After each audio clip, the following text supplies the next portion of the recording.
Argos Leão Araújo, sou infectologista, médico infectologista, e vou apresentar para vocês hoje uma fala sobre vírus influenza, seus diversos aspectos, desde a clínica, a vigilância que é realizada hoje no nosso país, aspectos do tratamento e ventilarei alguma coisa a respeito da vacinação contra essa doença. Quando se fala em vírus influenza, a primeira pergunta que vem à cabeça da maioria das pessoas leigas ou da comunidade científica é o H1N1. O que é o tal do H1N1, influenza H1N1? Então, um dos objetivos hoje da apresentação é tentar desmistificar um pouco o que é o H1N1, claro, sem banalizá-lo. Vou mostrar alguns dados de vigilância para vocês a respeito deste tipo de vírus influenza, de outros tipos que circulam no nosso país e, como eu falei, a respeito do tratamento também, né, algumas evidências a respeito do tratamento de influenza. Gripe é uma infecção que tem tratamento, né, culturalmente no nosso país, desde há muitos anos, se difundiu que para gripe não haveria tratamento, mas sim, existem medicamentos já há muitos anos utilizados fora do nosso país para tratar esse tipo de infecção. Então vamos lá.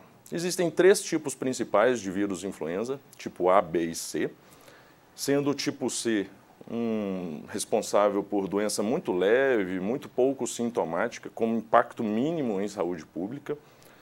Os vírus do tipo B são capazes de infectar apenas o homem, eles sofrem menor variabilidade genética e, em geral, causam doença mais benigna.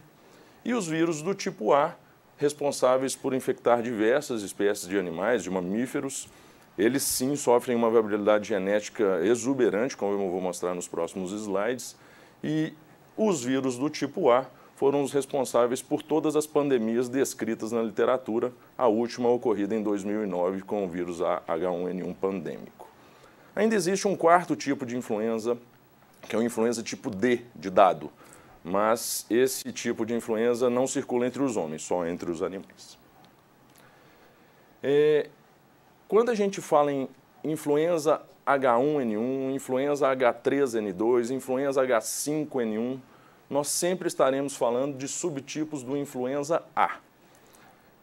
Existem os Hs e Ns, né, que a gente se refere, H é de hemaglutinina, N é de neuraminidase, são duas proteínas que existem na cápsula do vírus e servem para classificá-lo, portanto, né?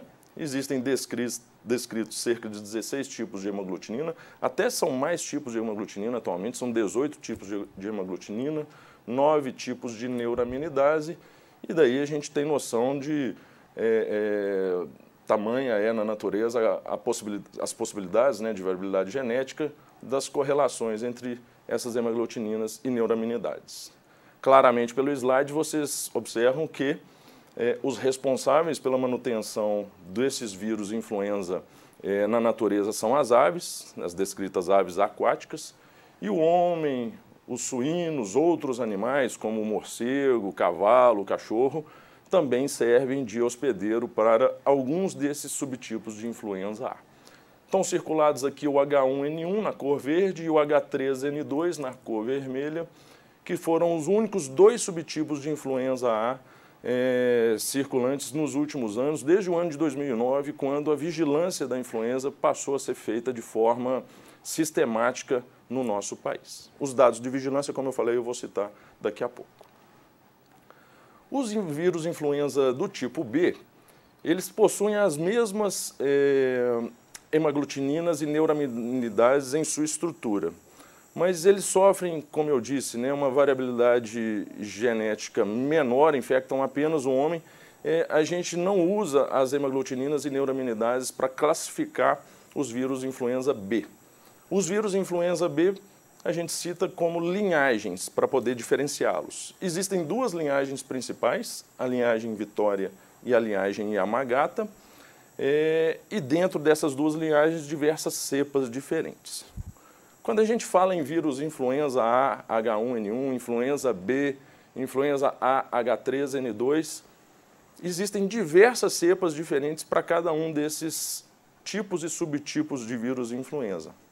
Então, olha só, vejam só como é descrita uma cepa o nome completo de uma cepa influenza que a gente não vê todo dia, né? A gente só cita, né, H1N1, H3N2, mas o nome completo da cepa leva em conta o tipo dela, se é A ou B, por exemplo, a origem, quando ela foi identificada, né, a cidade de origem, né, Sydney e Pequim aqui, por exemplo, o número da cepa, o ano em que ela foi identificada e, se for um do tipo A, ainda subtipada em H1N1, né, em hemaglutinina e neuraminidase, podendo ser o H1N1, podendo ser o H3N2. Então, vocês estão percebendo que existem diversos subtipos de H1N1, diversas cepas de H1N1, diversas cepas de influenza A H3N2, diversas cepas de influenza B da linha Yamagata, da linha Vitória. Isso nos dá uma pequena dimensão das possibilidades de variação genética que esses vírus influenza encontram na natureza, né? Um vírus H1N1 que circulou no ano passado pode não ser o mesmo vírus H1N1 que circula nesse ano. Portanto, a vacina que protegia contra aquele vírus que circulou no ano passado possivelmente não protegerá contra o vírus H1N1 que circula esse ano. Um dos grandes motivos para se aplicar a vacina de gripe todos os anos, mesmo persistindo H1N1 e H3N2 nas vacinas, né? Persiste o subtipo do vírus influenza, H1N1, mas a cepa quase sempre muda de um ano para o outro. Os mecanismos que o vírus influenza encontra na natureza para sofrer tamanha variabilidade são descritos dessa forma. Do inglês, né, do drift. Drift seria uma alteração pontual no genoma do vírus, provocando alterações pontuais também na estrutura viral, né, na cápsula do vírus, mas já o suficiente para, por exemplo, escapar à proteção conferida pela vacina do ano anterior. Já o shift é uma mudança mais drástica na estrutura do vírus. Geralmente ocorre um rearranjo genético entre diferentes cepas virais, né? Uma cepa humana, uma cepa suína, uma cepa aviária, por exemplo, elas infectam o mesmo hospedeiro em determinado momento, por exemplo, o suíno, por exemplo, uma ave, se rearranjam geneticamente entre si e, no final, formam uma cepa viral geralmente nova para todos nós, ou seja, que nenhum de nós teria imunidade, todos seríamos suscetíveis. É dessa forma que são descritas as cepas pandêmicas. Foi o que aconteceu em 2009, foi o que se acredita ter acontecido em 1919, na gripe espanhola, né, outra pandemia do vírus influenza, e só estamos aguardando a próxima que ocorrerá. Na verdade, essa é um mecanismo que na natureza o vírus encontra para sofrer essas modificações. Na verdade, isso acontece todos os dias, né? Se esses novos vírus que se formam de forma randômica na natureza serão capazes de causar doença grave, de infectar os humanos, só o tempo vai dizer, né? Mas isso acontece todos os dias. Uma próxima pandemia é uma realidade na nossa vida, né? na natureza, e não uma próxima pandemia, né? Próximas pandemias de acordo com esse tipo de modificação, de mutação genética. Uma outra figurinha, só para clarear mais ainda, né? Os drifts sendo caracterizados por mudanças bem pontuais na estrutura viral, enquanto que o shift geralmente demanda um rearranjo genético de 2 ou mais cepas virais, formando uma terceira bem mais com mudanças bem mais drásticas em sua estrutura e que provavelmente se tornarão pandêmicas a depender da infectividade, da virulência da cepa. A influenza é uma doença de transmissão respiratória em sua essência, né, extremamente contagiosa. Gotículas de tosse, de espirros são as responsáveis pela transmissão. Contato direto, mãos contaminadas, né? Não é o contato mão com mão que transmite, mas o contato mão com mão seguida de contato com algum tipo de mucosa, né, mucosa ocular, nasal, oral, é uma forma também de transmissão. E o contato indireto também é descrito com superfícies contaminadas. Por isso é tão importante, por exemplo, a desinfecção de um leito hospitalar depois de um paciente receber alta, mesmo porque o vírus influenza tem a capacidade de sobreviver, né, por até 48 horas após a contaminação do ambiente. Então, beira do leito, maçaneta de porta, isso tudo são fomites capazes de albergar ali o vírus durante esse período e fontes infectantes, portanto, do vírus influenza.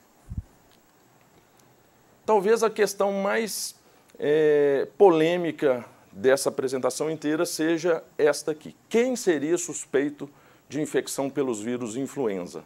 Quem é que a gente determina na nossa prática diária ser suspeito ou não de infecção pelos vírus influenza? Na verdade, eu diria que qualquer quadro agudo febril respiratório, os vírus influenza entram como um diagnóstico diferencial. E aí nós temos que separar dois conceitos, mesmo porque a vigilância trabalha em cima desses dois conceitos, que seriam de síndrome gripal e de síndrome respiratória aguda grave. Síndrome gripal é o quadro leve respiratório agudo, né? O paciente portador de uma doença com febre, mesmo que seja referida, com tosse ou dor de garganta e pelo menos algum desses outros sinais sistêmicos, né, de acometimento sistêmico. Cefaleia, mialgia, artralgia seriam alguns deles. Ou seja, é a gripe comum, gripe sem gravidade. Na verdade, não só a gripe, né? Dentro desta síndrome, diversos diagnósticos são contemplados. Sinusites, amigdalites, faringites. Notem que esses dois conceitos, essas duas condições, elas não se referem a um diagnóstico específico. Diversos diagnósticos cabem em cada uma dessas síndromes. O que seria a síndrome respiratória aguda grave? Pacientes de qualquer idade, com febre, mesmo que seja referida, com tosse e desconforto respiratório, dispneia, né? Que objetivamente é medida ou pelo aumento de frequência respiratória ou pela queda nos níveis de oxigenação de pulso, né? De oximetria de pulso. E com necessidade de internação. Quais diagnósticos caberiam dentro de uma síndrome respiratória aguda grave? Qualquer pneumonia, pacientes com DPOC exacerbado, as bronquiolites na pediatria, né? Muito comuns internações em decorrência dessa condição, que até tem outras causas mais comuns do que a própria influenza. Mas influenza entra no diagnóstico diferencial de todas elas. Como a gente não dispõe de um teste point of care, né, ali na beira do leito, para afastar de vez a infecção por influenza, existem até alguns testes rápidos disponíveis, principalmente na rede privada, para influenza, mas são testes rápidos sem a devida sensibilidade para a gente conseguir afastar de vez a infecção. Ou seja, existem muitos falsos negativos. Como não tem jeito de afastar, todo quadro agudo respiratório seria um quadro suspeito de infecção por vírus influenza, entra como diagnóstico diferencial. O Ministério da Saúde até coloca uma outra condição para a síndrome respiratória aguda grave, que mesmo em indivíduos sem febre, mas que desenvolvem um quadro de insuficiência respiratória aguda no período sazonal de transmissão da influenza, né, que é justamente o período que a gente se encontra, que vai desde aí meados de maio até setembro, né, são os meses mais frios do ano, qualquer quadro de insuficiência respiratória aguda nesse período deveria ser considerado o diagnóstico diferencial por influenza. Por exemplo, uma insuficiência cardíaca descompensada. Pode ter sido até um vírus influenza que causou aquela descompensação cardíaca, né? E aí a piora respiratória e tudo mais.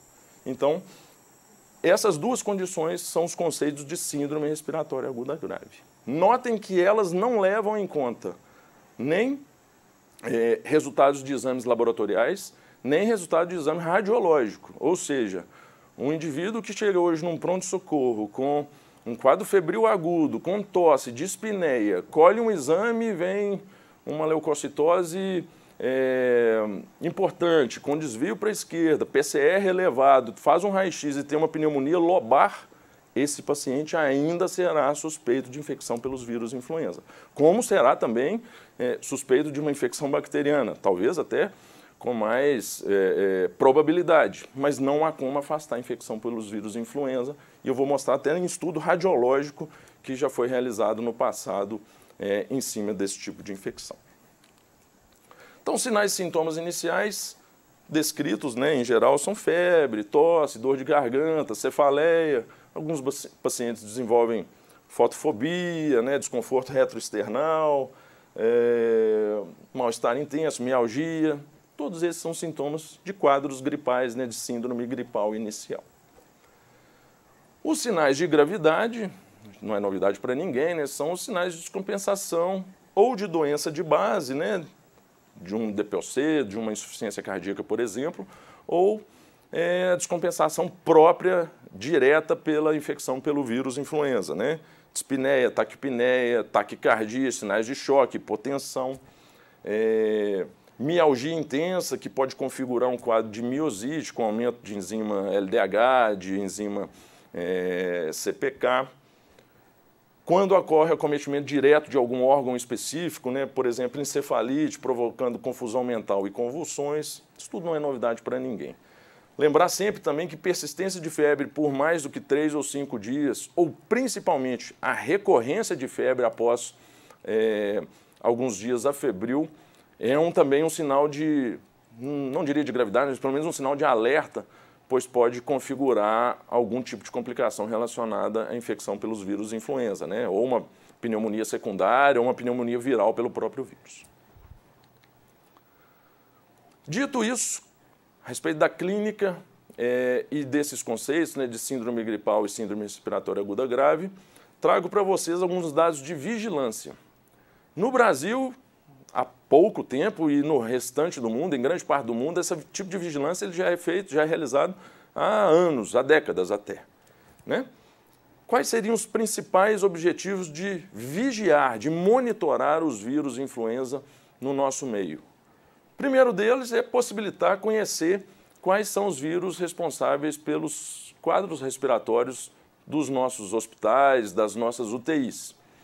E isso tudo serve de feedback para a Organização Mundial de Saúde na fabricação da vacina contra a influenza.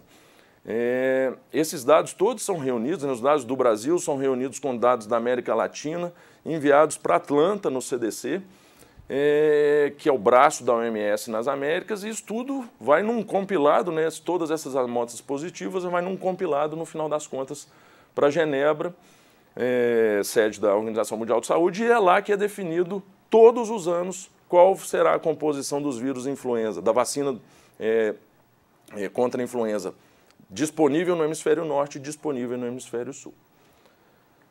Um outro grande objetivo da vigilância é identificar de maneira oportuna a introdução de novos vírus no nosso meio, né? Como é que se chegou à conclusão que a cepa de 2009 foi uma cepa pandêmica? Foi porque alguém suspeitou de infecção por vírus influenza, coletou a amostra, o espécime necessário para fazer o diagnóstico, né? Geralmente não é exame de sangue, é um exame de suave, né? De mucosa. E lá se detectou que, naquela época se detectou que não se tratava de um vírus sazonal, era um novo vírus que depois se espalhou pelo restante do mundo, né? As primeiras detecções foram no México e nos Estados Unidos, depois se espalhou para o restante do planeta de forma pandêmica. Só há como descobrir o que circula entre nós ou a causa de um quadro grave se a vigilância for acionada, se o exame para a detecção desse vírus influenza for realizado. Existem 3 modalidades de vigilância no nosso país, de influenza. Existe a vigilância sentinela de síndrome gripal. Síndrome gripal, como eu falei alguns slides atrás, são aqueles quadros leves, né?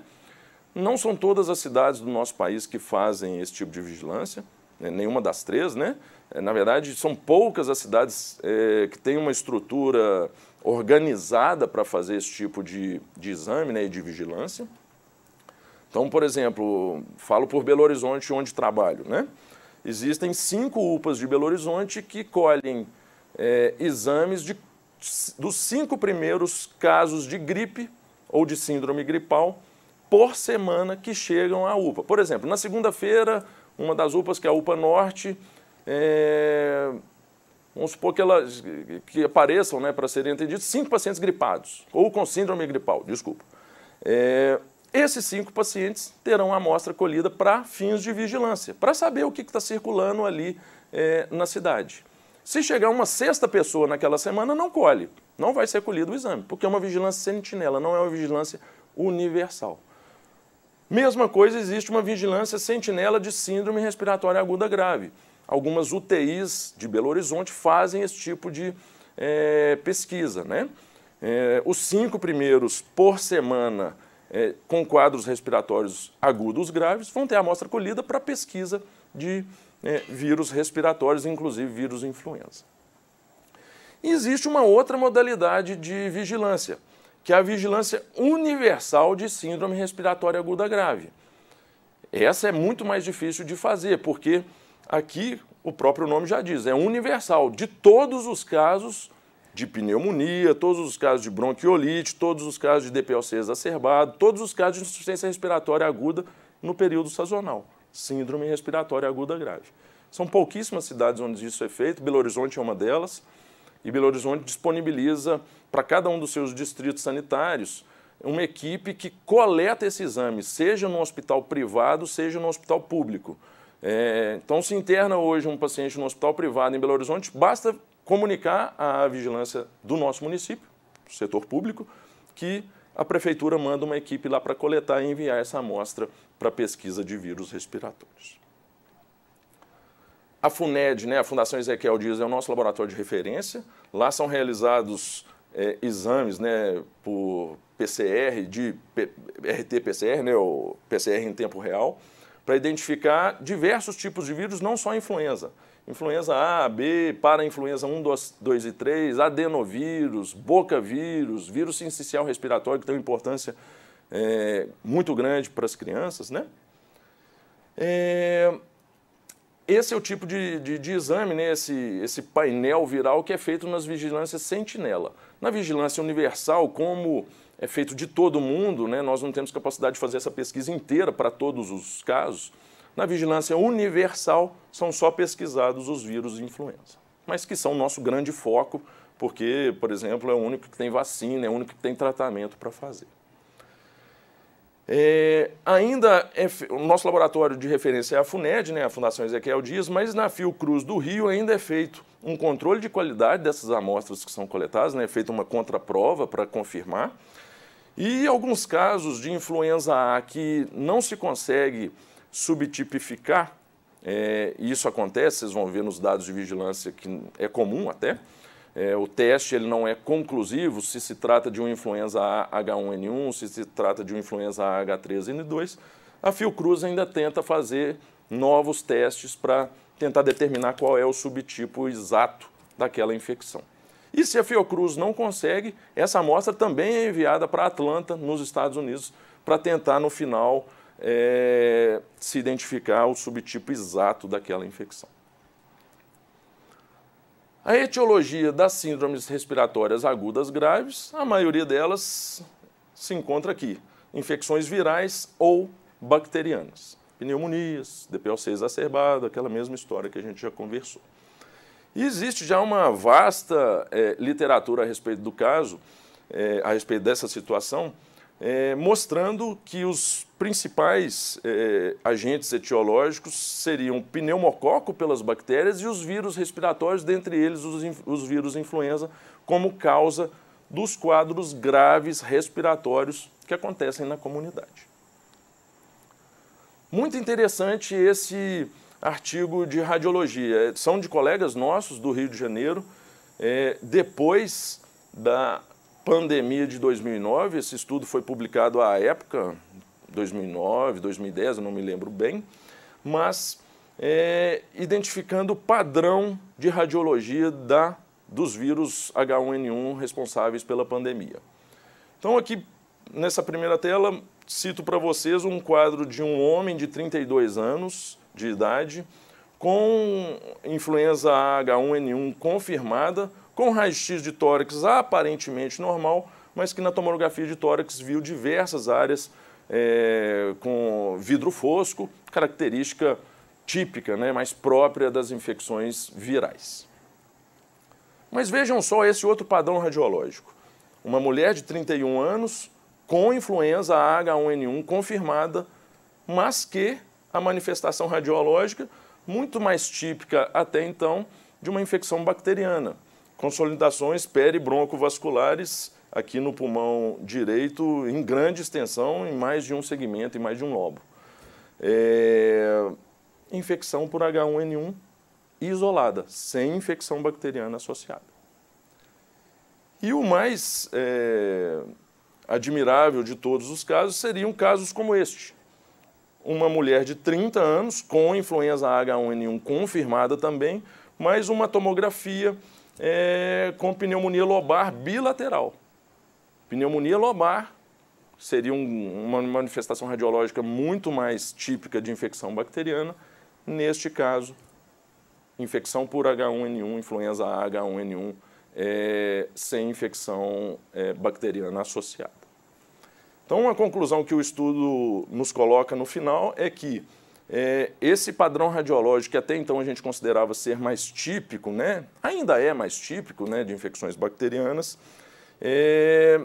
a gente não pode excluir de cara, de forma absoluta, infecções virais como são os vírus influenza. Vírus influenza e infecção isolada podem manifestar podem ter como manifestação radiológica acometimento lobar, como a gente vê na pneumonia bacteriana. Mas aí a primeira pergunta que poderia ser feita nessa circunstância tudo bem, o H1N1 está confirmado num paciente com uma pneumonia lobar dessa forma, mas e as pesquisas de infecção bacteriana? Quem me garante que não há uma infecção bacteriana associada num quadro como este? Aí eu cito para vocês outros estudos. Esse é o do CDC, é de 2009, de casos fatais, todos óbitos. 77 pacientes com confirmação pelo influenza H1N1 foram testados para infecções bacterianas. E o teste que eu me refiro aqui não é a hemocultura. Como todos nós sabemos, a hemocultura tem um rendimento muito ruim. A gente insiste, né, nos quadros de pneumonia, colher a hemocultura, mas o rendimento não é bom. Cerca de 10, 15, nas melhores séries, 20% das pneumonias vão evoluir com bacteremia e a gente conseguir recuperar do sangue o agente etiológico da pneumonia bacteriana. Não foi, o exame que eles se basearam não foi em hemocultura. Se basearam em exames sorológicos, principalmente para as atípicas, né, sorologia para micoplasma, por exemplo, para clamídia, e por painel molecular. Tanto o painel que identificaria pneumococo, hemófilos, estafilococos, e diagnóstico pós-mortem através de exames de imunistoquímica. E vejam só, apenas cerca de 30% desses pacientes tinham uma co-infecção bacteriana associada. Lembrando que esses exames moleculares têm uma sensibilidade altíssima para a detecção dessas infecções bacterianas, né? Sensibilidade acima de 90% a 95%. Ou seja, 70% dos casos não havia infecção bacteriana associada. Dos que houveram, né, dos que conseguiram recuperar alguma bactéria lá, o mais comum foi o pneumococo nessa série de casos. Cito para vocês uma outra publicação da CHEST em 2011. Foi um estudo multicêntrico que envolveu 148 UTIs, 640 pacientes mais ou menos. Com a infecção foi identificada em menos de 20% dos pacientes usando a mesma metodologia. Painel molecular, PCR, sorologia também. De novo, o pneumococo foi o mais comum quando se identificou alguma co-infecção.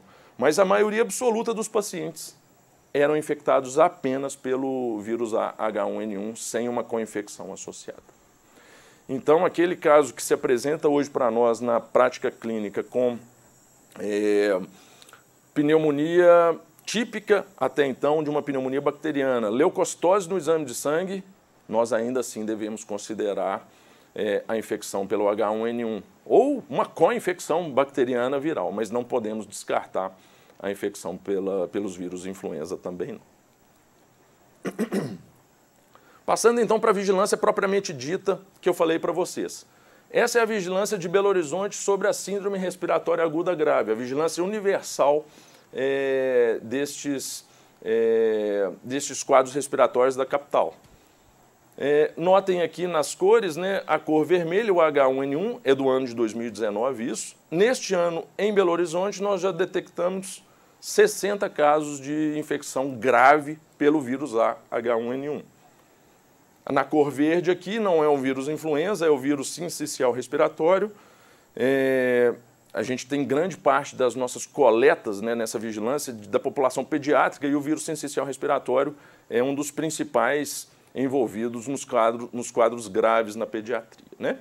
Já tivemos um caso de influenza B grave e também um caso de influenza H3N2 grave nas UTIs e unidades de internação dos nossos hospitais em Belo Horizonte este ano. Mas o predominante, sem dúvida alguma, é um influenza H1N1.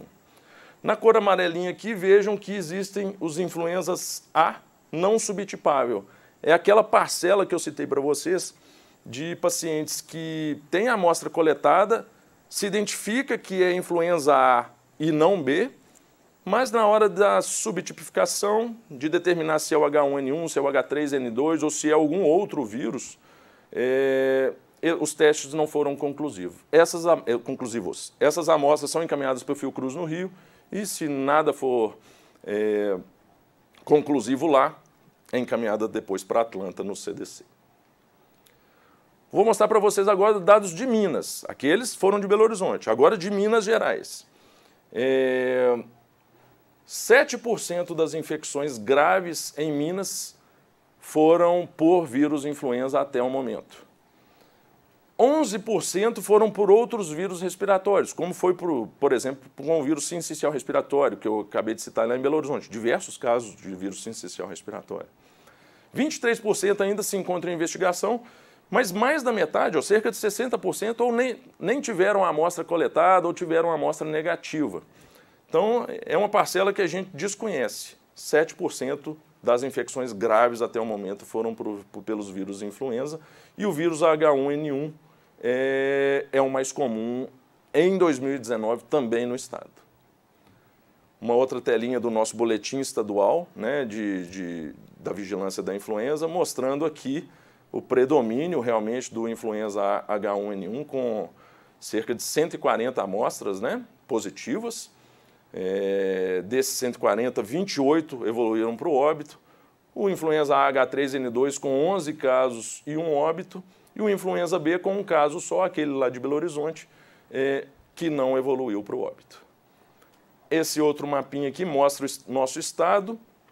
Nessa primeira foto do estado aqui, são os casos de influenza o caso de síndrome respiratória aguda grave por influenza. Então, cada um destes municípios coloridos nessa cor azul clara já identificaram pelo menos um caso de síndrome respiratória aguda grave por influenza. E nesse outro retrato do estado, são os municípios que identificaram algum óbito por vírus influenza, ok? Isso tudo está disponível na internet, gente, no site da Secretaria Estadual de Saúde. Existem os boletins que são publicados periodicamente, tanto de gripe, quanto de dengue, quanto de febre amarela, como houve no passado recente. Falei de Belo Horizonte, falei de Minas, passando para o Brasil agora, da vigilância que é feita reunindo as amostras, os resultados do nosso país inteiro. As cores são um pouco diferentes, né? Não é padronizado esse tipo de vigilância nos gráficos que são publicados, mas na cor laranja, que é o vírus H1N1, é a nossa maioria de casos pelos vírus influenza. Na cor vermelha, que tem até neste gráfico, né, uma curva maior, né, ou seja, um maior número de casos, estão presentes todos os outros vírus respiratórios pesquisados. Adenovírus, parainfluenza 1, 2 e 3, vírus sincicial respiratório, bocavírus, metapneumovírus, tudo está aqui. Só o H1N1 é essa parte laranja maior. O influenza H3N2, numa quantidade menor, né, menor número de casos identificados. O influenza B também menor ainda, mas sim ainda sendo identificado o influenza B como caso grave de quadros respiratórios, né? É importante dizer uma coisa, gente. Os quadros graves talvez sejam mais comuns pelo influenza A, mas a doença grave que o A pode causar e o B pode causar, ela é indistinguível. Não existe essa coisa que é um quadro grave, muito grave, eu tenho certeza que é H1N1. Pode ser H3N2, outro subtipo de influenza A, e pode ser influenza B. A doença grave, qualquer um deles pode causar. Talvez com os subtipos de influenza A doença grave seja mais comum. E agora, já falei do Brasil inteiro, quem visita o site da Organização Mundial de Saúde pode puxar esse tipo de informação de qualquer região do mundo. Aqui eu puxei para vocês a do Sudeste Asiático. Como é feita a vigilância lá. Como é feita não, desculpa. Quais são os resultados da vigilância que é feita naquela região. Lá, neste ano de 2019, os dados estão de 23 de julho, a maioria dos casos também é de influenza A H1N1. Mas note que nas últimas semanas aqui, essas são as semanas epidemiológicas do ano, o influenza B da linhagem Vitória tem até predominado em algumas semanas naquele tipo, em circulação naquela região das síndromes respiratórias graves, agudas, né? Então, a influenza B, neste momento, no Sudeste Asiático, causa muito mais casos graves do que tem causado os influenza A, como, por exemplo, o H1N1. Passada pela vigilância, vamos falar um pouquinho a respeito do tratamento, que é outra questão muito polêmica em cima dos vírus influenza. Indicação formal, não só pelo nosso Ministério da Saúde, quanto por qualquer outra instância governamental que eu tenha conhecimento, eu não conheço nenhum governo americano, europeu, asiático que fale diferente disso que eu vou mostrar para vocês. Então, todo caso de síndrome respiratória aguda grave deve receber tratamento pelo vírus influenza, para vírus influenza. Os pacientes com síndrome gripal com fatores de risco, que são estes aqui, também devem receber tratamento com a droga antiviral que nós temos disponível, que é o oseltamivir, né? Quais seriam esses fatores de risco? Todos os menores de 5 e maiores de 60, ou seja, a faixa etária nos indica o tratamento, independente de comorbidade ou de gravidade. Menores de 19 anos, usuários crônicos de AS. Existe uma síndrome descrita como síndrome de Reye, se soletra REYE, síndrome de Reye. A idade máxima que essa síndrome foi descrita até hoje é os 18 anos. São esses pacientes usuários crônicos de AS que são infectados ou pelo vírus influenza ou pelo vírus da varicela e desenvolvem uma necrose hepatocelular com encefalopatia muito graves e com altíssima mortalidade. Então, tentando diminuir o risco dessa síndrome, que é rara, né? A gente não vê isso todo dia, mas tentando ainda mais reduzir esse risco, esses pacientes também têm indicação de tratamento. Uma das indicações mais bem pautadas nos últimos anos são as gestantes. Qualquer gestante que desenvolve um quadro gripal, uma síndrome gripal, deve ser tratada. Especialmente com a pandemia do vírus H1N1 em 2009, houve um número fora da curva de casos graves nas pacientes gestantes. Então, essas não podem ficar sem tratamento. Não só as gestantes, as puérperas até 2 semanas depois do parto também se indica de forma formal o tratamento. Presença de praticamente quaisquer comorbidades, cardiopatias, nefropatias, hepatopatias, pacientes imunossuprimidos, obesidade, diabetes, qualquer tipo de imunossupressão, todos esses casos demandam também, mesmo que leves, síndrome gripal, demandam tratamento também. E o governo ainda coloca a população indígena, porque essa população às vezes não é vacinada, né? São pessoas com imunidade considerada reduzida ou suscetíveis, pelo menos, aos vírus influenza, e assim deveriam receber tratamento. Para outras situações de síndrome gripal, que não estão descritas aqui, o governo coloca que esse medicamento pode ser prescrito. O SUS fornece esse tratamento para qualquer indivíduo. Um adulto jovem, sem comorbidade, uma menina que não é gestante, né, uma mulher que não é gestante, que não tem doença crônica qualquer, essas pessoas podem receber o tratamento, mas aí preferencialmente nas primeiras 48 horas, porque nessa população a manifestação grave ela é menos comum e também nós não temos medicamento para ser usado de forma tão deliberada, né? Então, tentar usar nas primeiras 48 horas para essas pessoas. Nestes outros pacientes com quadros graves ou quadros leves com fatores de risco, o ideal também é nas primeiras 48, mas está autorizado a usar, a gente autoriza a usar mesmo após 48 horas, e eu vou mostrar para vocês as principais referências que nos permitem fazer essa recomendação acima das 48 horas para tratamento. A droga de escolha, e a única que nós temos, na verdade, é o oseltamivir, né, que é o Tamiflu, o nome comercial. Vou citar o nome comercial aqui porque não existe outro, é a única droga, é o Tamiflu. A posologia plena da medicação é um comprimido de 75 mg de 12 em 12 horas por 5 dias.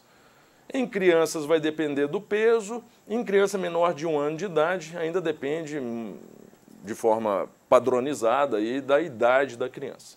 E aí tem as formas de fazer esse cálculo de dose, né? Podemos até abrir a cápsula, diluir num líquido comum, como água, e fazer um cálculo por regrinha de 3 básicas e achar o volume determinado para aquela situação. De todos os tratamentos, de 12 em 12 horas, por 5 dias, é o que se recomenda atualmente. Disfunção hepática não nos leva a qualquer necessidade de ajuste de dose do medicamento, mas a disfunção renal, sim.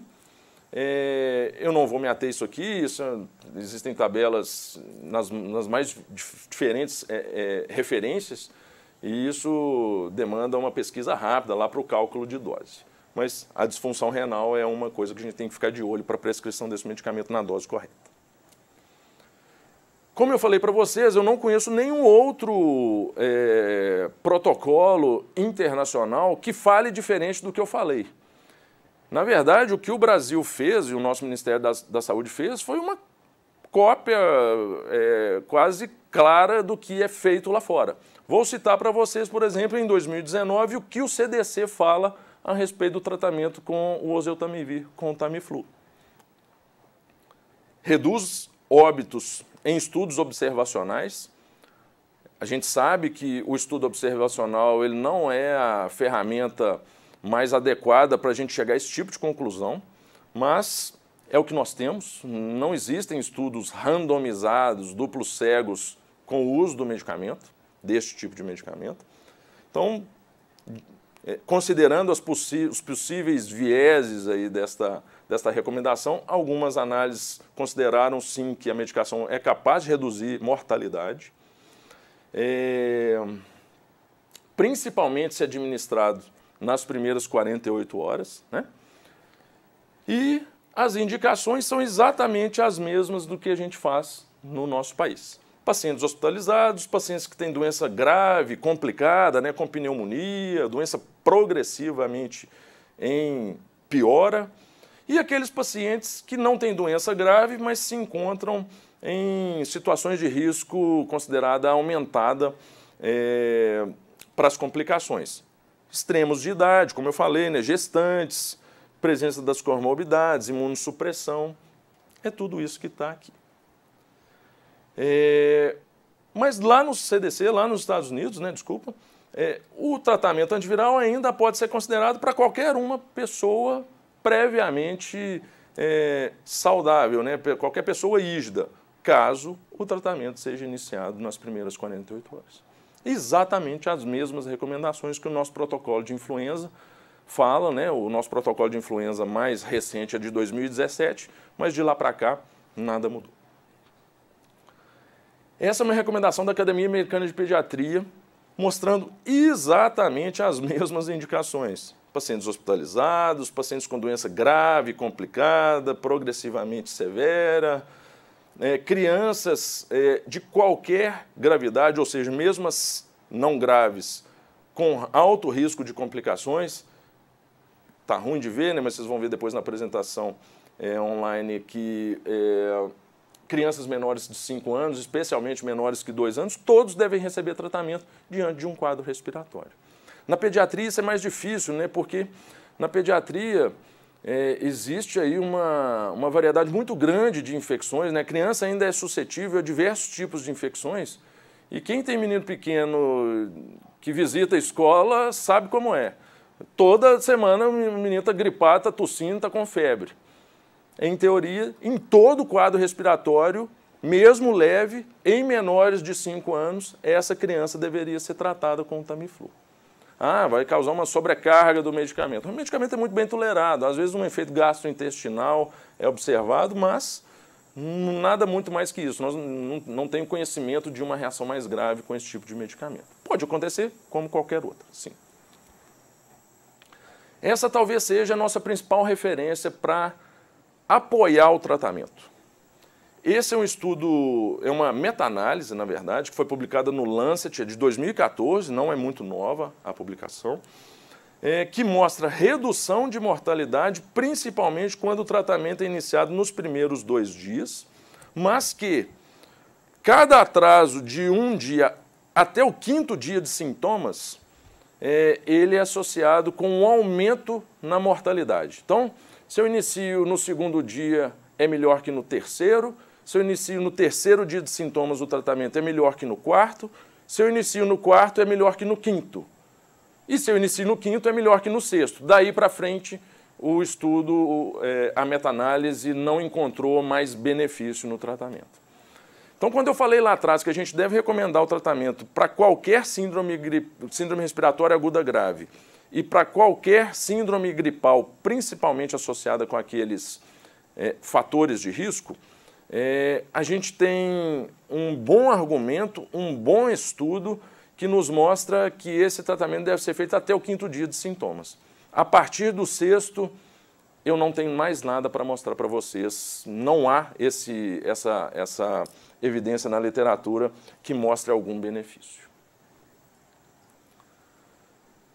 Uma outra publicação agora no Clinical Infectious Diseases de 2007, ou seja, antes da última pandemia de 2009. E a penúltima pandemia aconteceu na década de 60. Ou seja, é um estudo em Ontário, né, no Canadá, nessa época já se fazia tratamento para gripe fora do nosso país, né?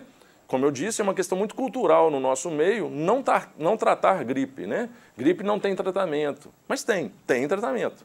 Só não era difundido no nosso meio até então. Então, em 2007 foi feita essa publicação. Não é um estudo, de novo, não é um estudo duplo cego, randomizado, com grupo controle. É um estudo de coorte, é prospectivo, mas é um estudo de coorte, mostrando que o tratamento foi capaz de reduzir mortalidade, principalmente quando iniciado de forma precoce. Uma outra publicação, 2013 agora, de novo, mesma história. Quanto mais precoce iniciado o tratamento, maior o benefício, e aqui novamente teve impacto em reduzir mortalidade quando o tratamento foi comparado, se iniciado precocemente, nas primeiras 48 horas, quanto tardiamente, acima de 48 horas. E como eu disse para vocês, na pediatria, esse tipo de evidência é muito mais escassa na literatura. Nós temos muito menos dados para recomendar um tratamento amplo na pediatria do que temos para o adulto. Mas aqui eu separei um para vocês, publicado aqui no Pediatrics, de 2013. De novo, tratamento nas primeiras 48 horas, reduzindo mortalidade de forma significativa. Essa é uma telinha de um cartaz que o Ministério da Saúde disponibiliza no seu site, né, nas unidades de saúde também, né, do SUS, mostrando que o oseltamivir está indicado em qualquer paciente grave, né, de síndrome respiratória aguda grave, e também nos quadros de síndrome gripal, se ele possui algum fator de risco ou algum sinal de piora do estado clínico. O oseltamivir estaria indicado nessa circunstância. Lembrando que nos pacientes ambulatoriais com fator de risco, um retorno deve ser programado, né, uma nova reavaliação deve ser programada em torno de 48 horas, justamente para a gente poder identificar de forma precoce sinais de agravamento. Todos os menores de 5, todos os maiores de 60, qualquer comorbidade praticamente, gestantes, obesos, imunossuprimidos, todos devem ser tratados, todos devem ser reavaliados em 48 horas. Lembrando aqui que essa situação onde não há uma indicação formal do Tamiflu, do oseltamivir, são aquelas pessoas com quadros leves sem fator de risco. Indivíduos entre 6 e 59 anos, não gestantes, sem comorbidades. Não é uma indicação formal do tratamento, mas pode ser indicado. Outra questão muito polêmica que envolve principalmente as internações com pacientes suspeitos de influenza, né? São as medidas de isolamento respiratório. Quando o indivíduo não tem sinais de gravidade, ou seja, ele vai ser manejado daquela infecção, tratado para aquela infecção em casa, o isolamento domiciliar ele está indicado por 7 dias ou até 24 horas após o término da febre. Quando o indivíduo defervesce, 24 horas depois ele passa a transmitir, se é que transmite, muito pouco. A frequência de transmissão, a taxa de transmissão, ela é muito menor do que enquanto o indivíduo está febril. Então, o que acontecer por último, 7 dias ou 24 horas após o término da febre, esse indivíduo deve ser mantido afastado de suas atividades escolares, laborativas, quaisquer. Medida de etiqueta respiratória, higiene de mãos, né? Isso são medidas de pouco impacto na saúde pública, mas é interessante, no nível individual, a gente não recomendar que o paciente tussa ou espirra em cima das mãos, porque as mãos são o nosso primeiro contato com qualquer outra pessoa, né? A gente cumprimenta através da mão, dá um tapinha nas costas, e isso pode levar à transmissão, à contaminação de outras pessoas através daquele contato direto, que foi uma das formas de transmissão que eu falei lá atrás. Então, o ideal é tossir ou espirrar em cima do antebraço para diminuir, tentar diminuir ou através de lenços, né? Tentar diminuir essa via de transmissão. Não compartilhar alimento, copo, toalha, manter ambiente domiciliar ventilado, sempre muito importante, hidratação frequente e, claro, evitar aglomeração, seja na escola, no trabalho ou em qualquer tipo de atividade, né? Mesmo de entretenimento. Eu estou afastado da escola do trabalho, eu vou no cinema. Não é interessante ir no cinema, não é interessante ir no teatro, não é interessante evitar qualquer tipo de aglomeração. Então, pessoal, passando agora para o isolamento hospitalar, né, os pacientes que são internados com quadros respiratórios graves, nos pacientes com pneumonia, nos pacientes com quadros respiratórios agudos, o que se tem de recomendação é precaução padrão, é aquela precaução que se deve fazer para qualquer tipo de internação, mesmo os pacientes que não têm doença infecto-contagiosa como causa da internação, né? E a precaução por gotícula, não é precaução por aerosol. Aerosol é aquela partícula mais menorzinha, né, pequenininha, que fica suspensa no ar. A precaução por gotícula, não. Precaução por gotícula, a recomendação fala em quarto privativo, mas nós bem sabemos que a realidade dos leitos hospitalares do Sistema Único de Saúde não nos permite fazer dessa forma. Imagina determinar um quarto privativo para qualquer pneumonia, para qualquer DPOC exacerbado. Isso não é factível entre nós. Então, quando isso não é possível, o isolamento por gotículas, ele nos permite fazer uma internação numa mesma enfermaria, 2, 3, 4 pacientes, desde que a distância mínima entre um leito e outro seja de 1 metro. Porque quando o paciente tosse, quando o paciente espirra, a gotícula que é formada, que contém o vírus infectante, né, o vírus influenza, ela cai até 1 metro de raio do paciente. Por isso essa recomendação de distância de no mínimo 1 metro. E na verdade existem RDCs da Anvisa que determinam distância mínima de 1 metro para qualquer tipo de leito hospitalar, seja de uma doença infecto-contagiosa, seja de uma doença não infecciosa, né? Então, para uma unidade funcionar, já tem que ter isso como uma norma em qualquer enfermaria. Talvez, né, em alguns leitos de pronto-socorro, né, em leitos de urgência, isso não seja possível. E aí o ideal é que qualquer pessoa que esteja a menos de 1 metro de uma pessoa, de um outro caso respiratório, ela deva usar a máscara cirúrgica e não a máscara N95. Isso vale também para a equipe assistente, né, o médico que vai atender, a enfermeira, o técnico de enfermagem, fisioterapeuta, qualquer pessoa que vai prestar algum tipo de assistência ao paciente deve usar a máscara cirúrgica para sua proteção. Existem alguns procedimentos que, teoricamente, seriam geradores de aerossol, que é aquela partícula menorzinha que pode ficar suspensa pelo ar, e aí existiria a indicação de um quarto privativo para tal e também o uso da máscara N95 que protege contra esse tipo de partícula, né?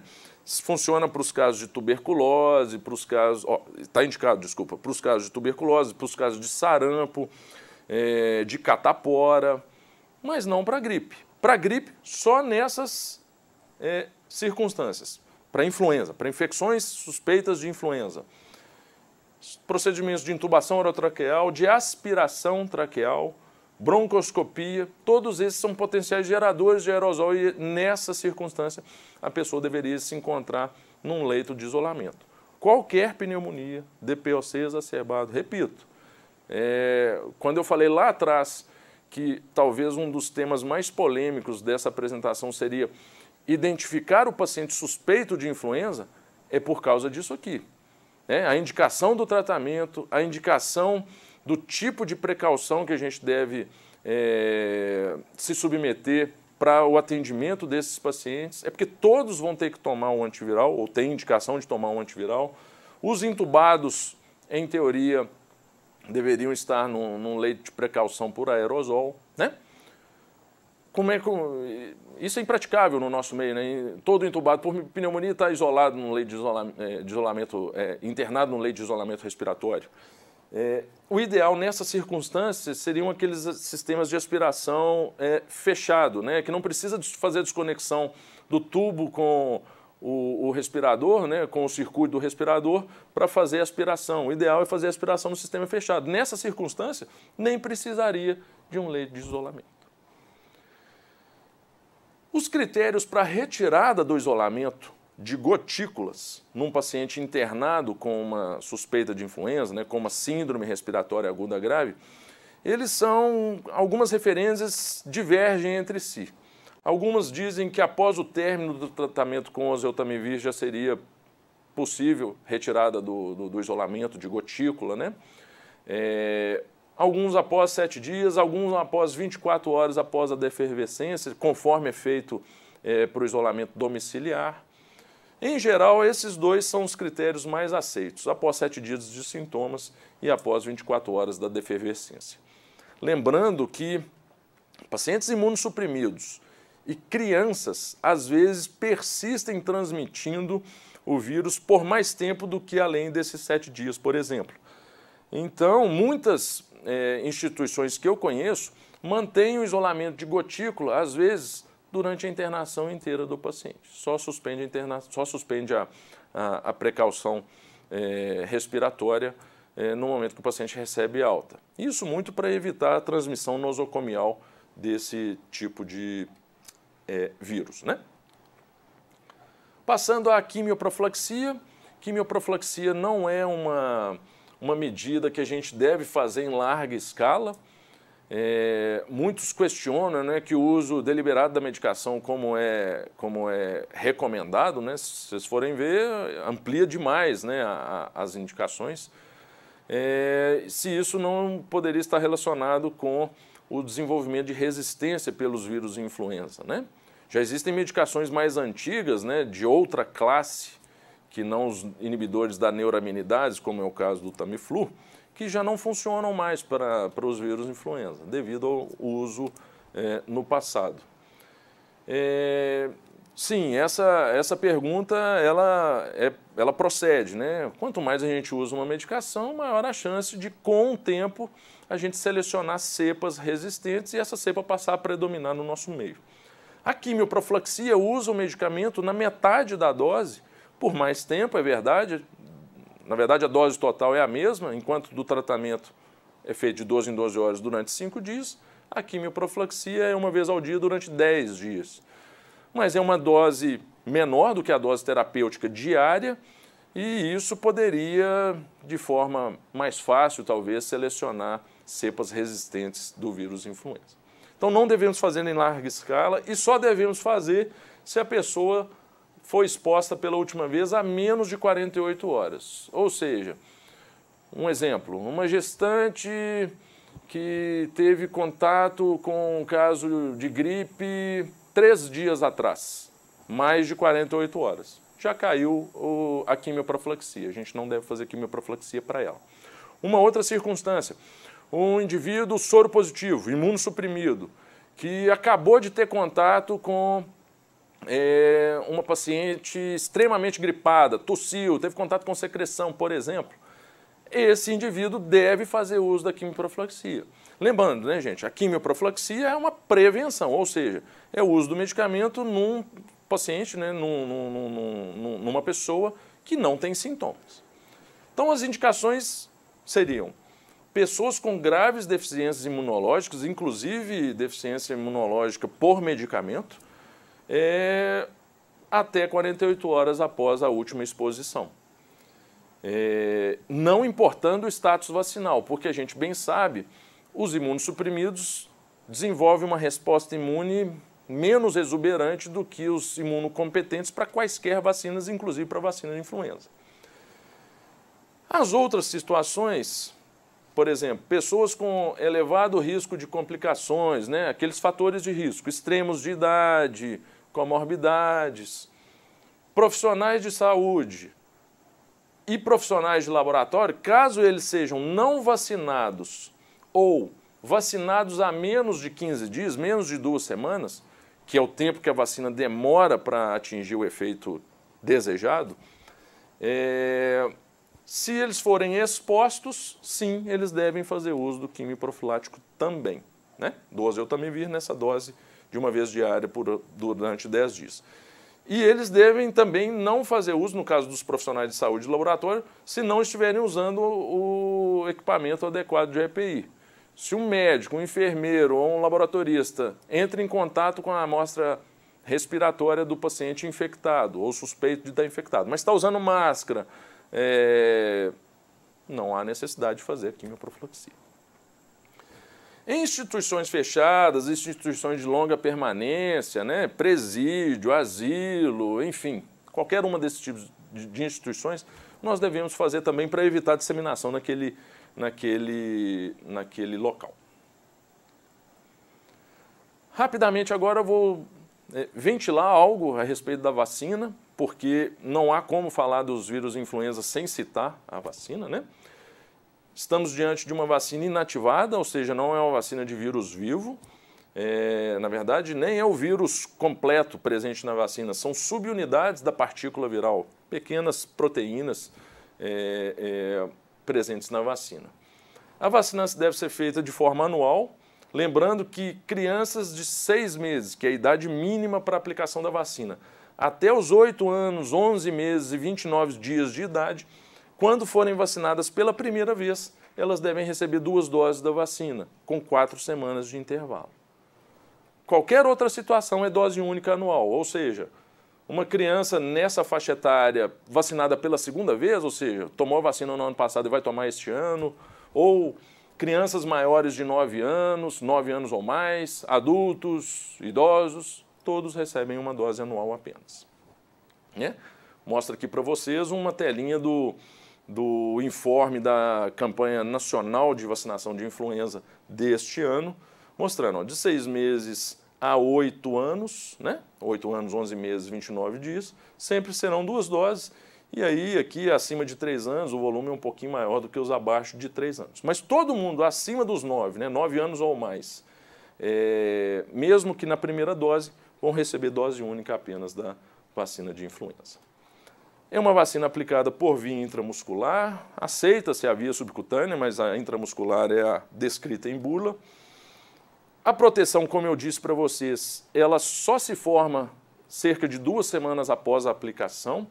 E isso é um grande problema, né? Porque a vacina é aplicada no momento em que já há circulação dos vírus influenza no nosso meio. Tem muita gente que recebe a vacina e alguns dias depois desenvolve gripe. E, logicamente, né, qualquer leigo faria isso, relaciona aquele quadro gripal à vacina, né, ao imunobiológico aplicado uns dias atrás. Mas a vacina, por ser de vírus inativado, por ser uma vacina de vírus morto, ela é incapaz de causar gripe. O que acontece? A pessoa recebe a vacina, que demora 2 semanas para fazer efeito, mas no seu dia a dia, né, no ônibus, no trabalho, na escola, entra em contato com pessoas gripadas, ou seja, é infectada pelo vírus selvagem, e o vírus selvagem ele se desenvolve no nosso corpo com 1, 2, 3 dias de incubação. Ou seja, a pessoa que gripa após receber uma vacina é porque foi infectada pelo vírus selvagem, e não porque a vacina causou aquele estado gripal, certo? A vacina vai demorar ainda 2 semanas para atingir o efeito que a gente quer.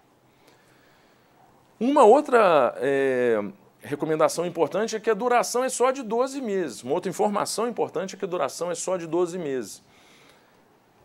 Mais uma recomendação para se fazer a vacina todos os anos. Mesmo que a vacina deste ano, 2019, vamos supor, ela é diferente em relação ao do ano de 2018. Mas mesmo que fosse uma vacina com exatamente as mesmas cepas da vacina do ano de 2018, como a duração é só até 12 meses, na verdade é de 6 a 12 meses, aquela vacina de 2018 não mais nos protege. Nós temos que reaplicar a vacina todos os anos.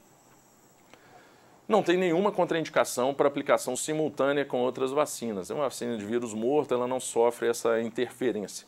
Então pode aplicar com febre amarela, com vacina de sarampo, meningite, não interessa. No mesmo dia, um dia depois, um dia antes, não há qualquer interferência.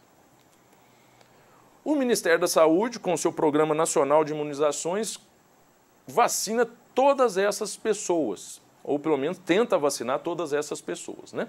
A vacina que existe no SUS é uma vacina trivalente, protege contra os 2 tipos de influenza A e um tipo de influenza B, que mais circularam no ano anterior, né? Então existe já essa outra questão. Toda vacina que é produzida, ela se baseia no que circulou no ano anterior, nos vírus que circularam no ano anterior. É aquela questão da vigilância que eu falei lá atrás para vocês. Se a gente não tem dado de vigilância, a gente não sabe o que circula entre nós, qual é o substrato que usaríamos para fabricar a vacina. Usaríamos? Não. Quem faz essa análise é a Organização Mundial de Saúde. Por onde ela se basearia para fabricar a vacina a ser administrada naquele ano. Por isso é tão importante fazer vigilância a respeito desses vírus respiratórios. Então, quais seriam os grupos contemplados que o Ministério da Saúde oferece a vacina trivalente em postos de saúde? Esse ano houve uma mudança. Os menores de 6 anos, com idade mínima de 6 meses, passaram a receber a vacina. Até o ano passado eram os menores de 5 anos. Foi possível atingir mais uma coorte aí de vacinados, essas crianças de 5 a 6.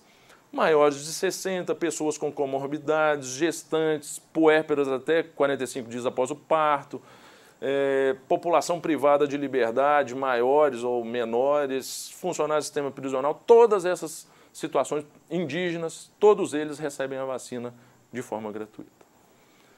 Existe uma vacina na clínica privada, que é a vacina quadrivalente, que oferece um influenza B a mais do que a vacina trivalente oferece. Então, a trivalente tem dois influenza A, dois subtipos de influenza A, né? Geralmente é o H1N1 e o H3N2. E um influenza B de uma linhagem, né? Vitória ou Yamagata. A vacina quadrivalente oferece mais um influenza B em sua composição, um tipo de influenza B, uma linhagem de influenza B diferente da vacina trivalente. Ou seja, na vacina quadrivalente existiriam os dois influenzas B mais comuns da linhagem Yamagata e da linhagem Vitória. Uma novidade também esse ano é que não há mais a contraindicação de alergia a ovo para vacinar. Qualquer um que acessar o informe do Ministério da Saúde sobre a campanha de imunização vai ver que a única contraindicação descrita são as crianças abaixo de 6 meses de idade. Não há dados de segurança para vacinar essa população. E lá nas observações é descrito que a alergia a ovo, quando se trata apenas de urticária, essa vacina é feita sem qualquer tipo de cuidado necessário. Quando a vacinação, quando o indivíduo refere a anafilaxia, né, com angioedema, desconforto respiratório à proteína do ovo, né, alergia à proteína do ovo, a vacina deve ser feita em ambiente adequado, ela não é mais contraindicada. O que seria um ambiente adequado? Com suporte para intervenção médica necessário. Geralmente a vacina é feita num pronto-socorro hospitalar, e isso deve ser acordado, cada região, né, faz da sua forma, prefeitura, junto ao hospital, organiza isso aí. Mas é uma condição, pode ser feito sim, mesmo nos alérgicos a ovo, alérgicos graves. E ainda, quem já teve anafilaxia em dose anterior da vacina pode ser vacinado também diante de uma avaliação médica e, de novo, inserida num contexto onde haja essa adequação do ambiente, né? Precisar de uma intubação, de uma adrenalina, seja feita lá.